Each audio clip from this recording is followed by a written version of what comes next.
يا ربي ما قال جما خينيا نوبن نما نوفي جما خينيا جدو ديمو نم السلام عليكم ورحمة الله وبركاته. آمين آمين آمين. ربي جماعة قال يسوع. نومي تربين سومالتها قال يسوع. سوم جماعة قالوا جنان حرر منو قالوا يجلي جيتك. سومالف كرچو جرا مالف كرچو تنجرو. نوما قالوا يجلي جيفرا بتشو ددبنه جي. أكذي جماعة قالوا سا خرچو كمنا دوغادا. أمو حواسه نيوان تكان سينما. warri jimaa dalaydan kaa kaaftaniin baana namni ooruu jimaa qabdan jimaa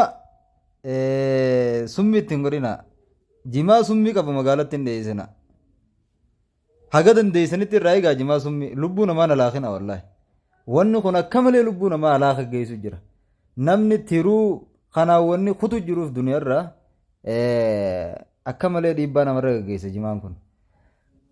dubbii tana fakkaattu gaaf tokko Sheekh Ahmad Qottoo jaanii Sheekh Aliyyi Shoonee irra barate burqaa tirtiraa Qottoo bakka jaamtu burqaadha magaalaa burqaatii gamana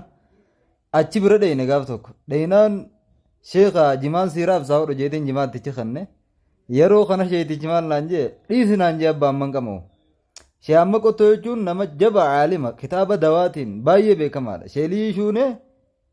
rabbi umurii adeereessu isarra barate dawaa jechuu kitaaban dawaadha doktora beekamaadha abbaa dhiisinaan jee amma qamuutti hin jiru ni dhiifte hin jeen ni dhiifnee jee maaliif jennaan gaafa jimaa bararaa aaraan eegaa baala wali qabanii itti aarsanii bararaa irraa kaasan gaafsan qamaane naan jee arrammoo masdara dhukkubaa wanni ta'e bu'uura dhukkuba biyya teenyaa wanni ta'e jimaa dawaa kana jee summii kana ammaan tana keessatti namni summii jima godha bararaa summiidhaan irraa kaasanii kanaaf jimaa dhiifne jeewa